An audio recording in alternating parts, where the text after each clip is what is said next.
I'm here at the World Government Summit and I'm here with Muhammad Yunus, who's a special advisor for the interim Bangladesh government who aims to bring stability to the country after months of political turmoil and unrest.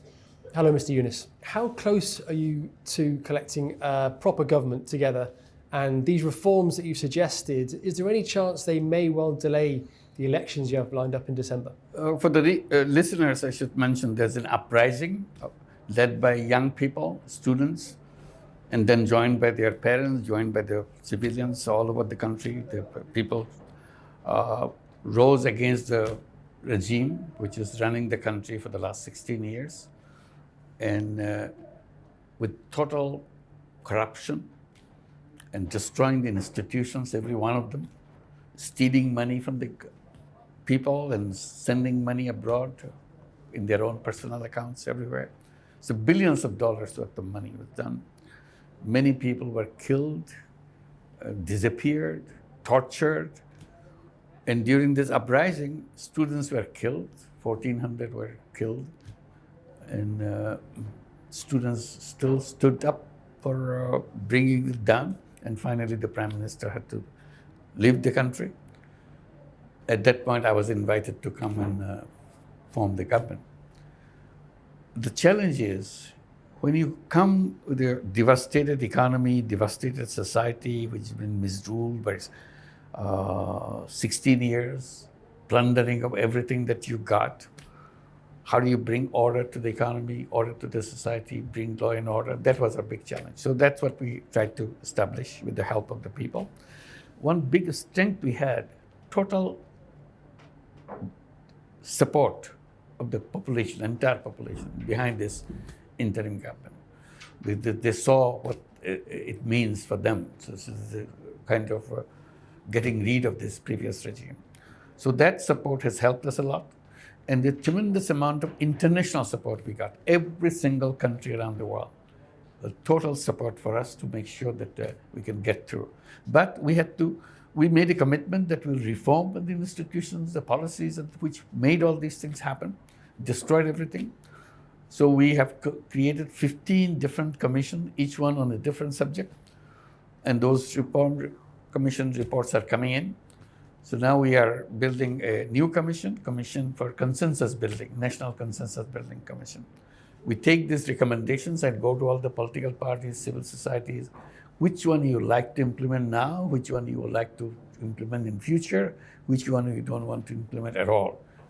That just because they recommend it doesn't mean you have to accept it. So we go through this process, and our hope is at the earliest we can hold the election by December this year. And if we still have some time to delay to get more reform done, probably another 3 months next year, that's about it. That's the limit of our government. And we'll be happy to have for the first time after 16 years, have a decent election and a reliable and visible, transparent election. And people will celebrate, and our job will be done. You've mentioned human rights violations there, and of course the 1,400 or so deaths that occurred during the student uprisings. Will those responsible be brought to justice? And are you confident those that have fled the country, such as Sheikh Hasina, can be brought back to Bangladesh? She fled the country. She's in India. We sent notice to India that she should be repatriated. We are trying her because we have lots of evidence, including the UN High Commissioner's report on human rights. This is a testimonial to everything they have done. They have documented, the UN has documented in this. And we have stacks of evidences that what she and her government and her immediate people, supporters have done to the country. So we already started the legal process. So we are hoping that the legal process will continue and will bring her to the justice. It has to happen, otherwise people will not forgive us. With so many issues facing Bangladesh, what are your priorities? And how do you plan to rebuild these important ties with the UAE and, of course, India? With the UAE, it's a fantastic relationship. UAE has put some Bangladeshis who are demonstrating on the street in support of the thing which is happening in Bangladesh, put them in jail because they violated the local law. So when I took over as the head of the interim government, I appealed to the president of the UAE, explained to him why they did it. It's not because they were doing something which is not desirable. They're simply expressing their enthusiasm and support for the things that's happening in Bangladesh. And I hope he can forgive them and let them come out of jail. And I was very happy that he immediately did that, and a wonderful gesture. Whole of Bangladesh celebrated that. They feel so happy that the president of UAE has released them at my request. So our relationship is very good because we have 1.2 million Bangladeshis working here. And it's very important for us. Not only they come from all the villages and send money to the villages, also it's a remittance for us, foreign exchange earning, because foreign exchange reserve went down.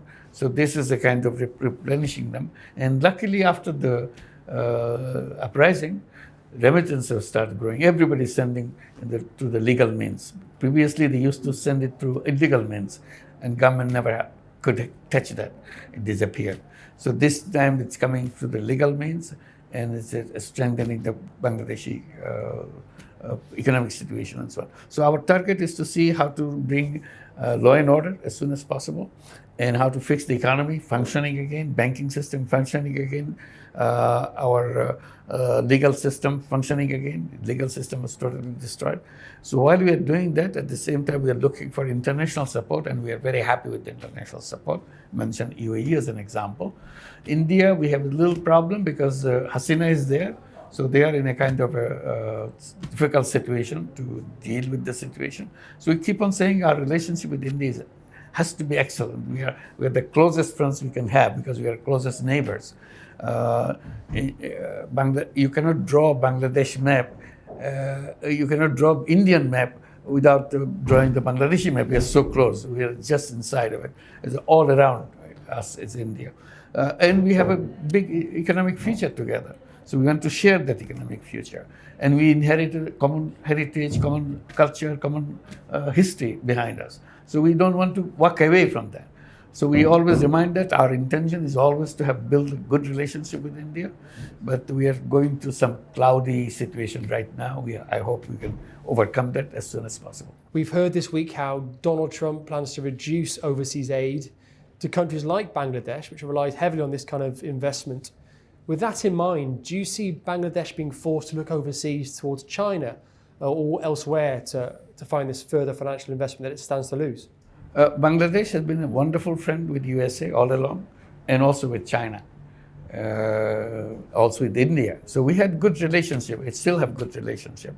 But when President Trump declared about the policy on USAID, it hurt us, like many others. We are not the only one got hurt. We got hurt because some of the institutions, global institutions on healthcare, like ICDDRB, which created this oral saline, which stops diarrhea. Diarrhea was a killer in all of subcontinent and around the world. They are the one who designed that and saved millions and millions, and continue to save millions of lives. When Haiti has a big diarrhea explosion, so they came to get our support to see how it was done in Bangladesh. So anywhere this is a problem, this solution comes. And many other health services created by ICDDRB stopped now. This is a global institution located in Bangladesh and supported by USAID. It hurt us. We cannot support with our own funds. Suddenly it stopped. I'm sure similar other things have happened, but the whole package of USAID is at stake right now. One package which I dearly loved it is addressing the corruption, because we are up to our neck with corruption. So this is a kind of to help to fight corruption, reduce corruption, bring technology into it, producing things to be done online rather than making citizens to come to officials. The moment citizens and people, officials come, corruption begins. We said, no, they shouldn't have to meet. So everything can be done online. So this project was about that. This is closed down. So many other things like that. It's very vital for us. I hope after 90 days, whatever number of days, President Trump will come back and let it function again.